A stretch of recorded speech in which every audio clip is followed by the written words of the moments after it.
Good morning, members of the board. Robert Miller, Director of Animal Services. What really has brought this issue to this board is on January 17th, 2013, an 84-year-old woman was mauled by two neighbor pit bulls. On January 21st, 2013, a 10-year-old boy was mauled by two pit bulls in Cherry Valley, the first one in Urupa Valley. In San Jacinto, on February 12th, 2013, a 91-year-old woman was mauled by her own two pit bulls. Senate Bill 861 prevents us from banning any breed in this county. What we are asking for is to put together some reasonable regulations. Pit bulls were bred to be champions. They were bred to be champions in one type of work, fighting. They are overmuscular. Their jaws are overdeveloped. You heard the councilwoman speak about the way they attack, the way they bite. They are different. I would venture to say that if I asked everybody in this audience to close their eyes and picture what a pit bull looks like, everybody would come up with roughly the same image. I've known pit bulls, and I'm sure many people in this audience have known pit bulls that can hang from a rope in a tree for half hour with no problem. Pit bull can get a lot of force, much greater force, pounds per square inch of force, onto what it's biting versus a German Shepherd and some of the other types of breeds. And we're not trying to, my chief veterinarian says it all the time, be the Gestapo kicking down doors. That's not our intention with this. But I think it's a multi-pronged approach. Requiring pit bull owners in unincorporated areas to have their pets spayed or neutered. As KCAL 9's Tom Waite shows us, the law follows a recent rash of violent dog maulings. Series of dangerous, even some deadly pit bull attacks. Now, Riverside County is taking action, considering a plan requiring the dogs be sterilized. Dogs just too dangerous to mate? Tony Valdez is in Riverside County, where the Board of Supervisors voted on a plan to sterilize pit bulls. Robert Lee came to the Board of Supervisors meeting with his pit bull, Bistro. It was clear that Bistro isn't like most of the other pit bulls in Riverside County. At the heart of the matter, when a pit bull attacks, is it the fault of the irresponsible owner who may have bred the dog to be aggressive, or is it just an inherent part of the breed? Are they just aggressive by nature? That is really what lies at the center of this debate. County of Riverside officials say, look, just since the beginning of this year, we've had 2 serious injuries from pit bull attacks, as well as a fatality.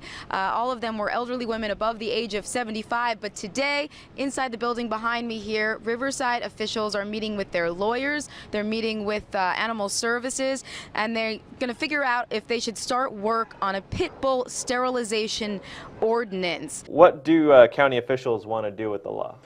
Well, this is prompted after a number of recent, well-publicized attacks involving pit bulls, mauling, particularly, elderly women. And the idea is supervisors in county animal services want to control the population because they're saying 1 out of every 5 dogs in county animal shelters are pit bulls. They're hard to adopt out. They're often euthanized. And that by controlling the population, that you're going to be able to cut down these type of attacks and free up shelter space and cut down euthanization. So, they just see it as, a step to protecting public safety and protecting the dogs. So next Tuesday, the Board of Supervisors is only giving a direction to our department to work with County Council to come up with an ordinance that will specifically address pit bulls and mandating pit bulls to be altered, in other words, fixed. And the reason for this is some of our county leaders are feeling that there's been too many serious incidents involving pit bulls. I will say that the recent attacks have sort of brought this issue and highlighted it more to the board, but the impounds of pit bulls have been increasingly high over the last decades. Obviously these dogs are highly muscular. They have overdeveloped jaw muscles. These dogs need to be a year, preferably 6 months or younger to get adopted, so they need to be a puppy.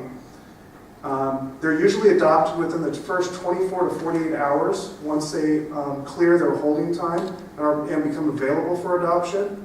And every day beyond that, the chances for adoption become exponentially worse for them. So that's another staggering statistic for the pit bulls. Including euthanasia requests, the euthanasia rate of pit bulls approaches 75 to 80%. 30% of all dogs euthanized in our shelters are pit bulls or pit bull mixes. We all in the industry and the media and the victims of unfortunate incidents involving dogs relies on the phenotype, the animal that's presented, its characteristics, whether it's a big jaw, big head, short legs, long body. We use that to describe what kind of dog, what breed of dog it is. And it's not perfection by all means. But there seems to be a consensus. Dare I make the comparison with pornography, the old adage about pornography that no one can define it, but everybody knows it when they see it. I think there is a difference between what we all picture as a pit bull and an American Staffordshire Terrier.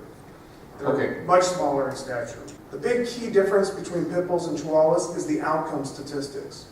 We can find homes for chihuahuas. Chihuahuas are going to the Pacific Northwest, they're going to Canada. We can get a tremendous volume of chihuahuas out through rescue and adoption services. Pit bulls are the exact opposite.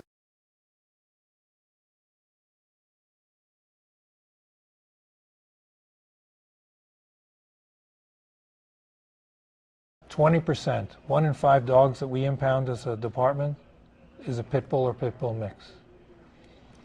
30% of all the dogs that we euthanize are pit bulls or pit bull mixes. Animal Services says the adoption rate for adult pit bulls is close to none. The supervisors also cited concern over a series of recent pit bull attacks in the county as a reason to pass this ordinance.